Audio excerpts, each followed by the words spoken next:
Polite Enquiries. George Dobell, Jared Kimber, Ian Bell. You're wondering where Ian Bell is, aren't you? You can't see him. He's out there. The thing is, we recorded this a few minutes ago. When I say recorded it, we recorded pictures.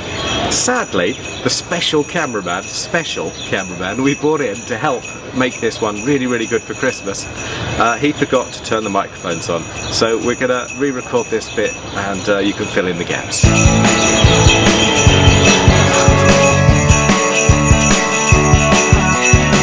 Mr. Winterbottom says, please ask the sledgehammer of eternal justice. Do you know that people call you this? Well, apparently so, yeah. Okay. If he feels more satisfied... No, it wasn't you, surprisingly. If he feels more satisfied with innings where he has to graft. It's nice to score nice hundreds when things are going easy, but it's more satisfying scoring runs when the team need it most. And yeah, they're definitely the innings you remember. To be honest, I take more satisfaction now to like thick heads under third man than a cover drive. It's nice just to scrap it out for a while. Tony Pettigrew says, what did Ian think of Warwickshire teammate Boyd Rankin joining the English ranks? Yeah, I think I've seen spells with him at Warwickshire where you think, well, this guy could certainly be a handful in Test cricket, so hopefully we'll get a chance to see that on this tour in the summer. Because you're a senior player, like when he's in the nets, does he go a bit easy on you? No, he hit me first ball of the tour right in the chest, so no, definitely not. Robin Whitehead says, as a batsman, do you really need to rest for the ODIs at the end of the summer? I don't think I've ever been rested before in an England shirt in 10 years. Were you happy to be rested? Not in the form I was probably in. It would have been nice to carry on, to be honest. I have a good question for you. Why didn't you bowl in Perth? Why didn't I bowl? Yeah, why don't you bowl anymore? It hurts. It hurts too much. I can't bowl anymore. I hate when batsmen stop bowling. You used to bowl a lot though, didn't you? Warwickshire first change. Duke's boy, it swings in England. Right. Yeah, he looked at the Kookaburra and just tossed it back. I got two Sherminator ones here.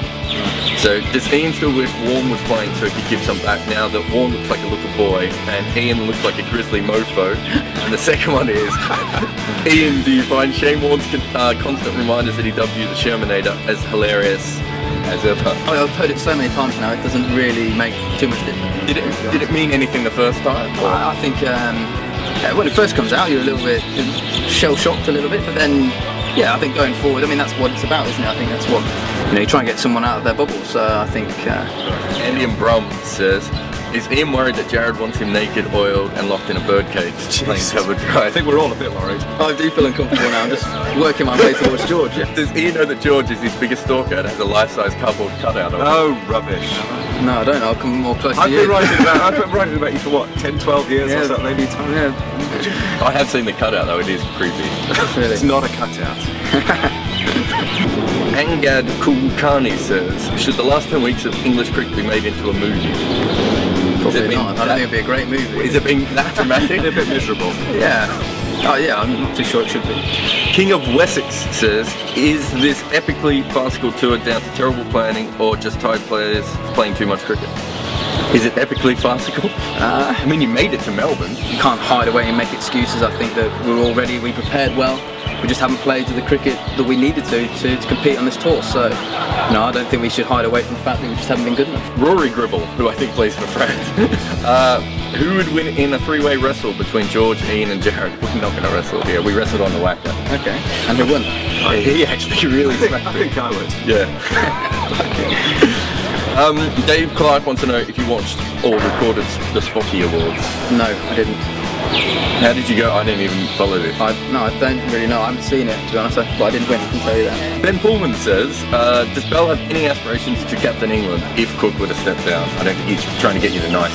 Never thought about it, to be honest, at the minute. Obviously, I'm just trying to score as many runs as I can for the team and do as much as I can. For Warwickshire though? I've done my bits and pieces with Warwickshire, obviously not. In Alice Springs the other day. I was there, I forgot about that. Yeah, memorable time. Yeah, it was a great tour ago. That cricket blog says, question for Ian Bell, describe how the Silver Age of poetry helped define the concept of the Russian soul. So he's referring to the late 19th century, early 20th century Russian poetry. Wait there, we can't let you start reciting Alexander Blok's verses to the beautiful lady again. He was boring us with this right before we started filming. Just no more. I think that's enough, isn't it? It's just time for us to say ho. Ho. Ho. Happy Christmas.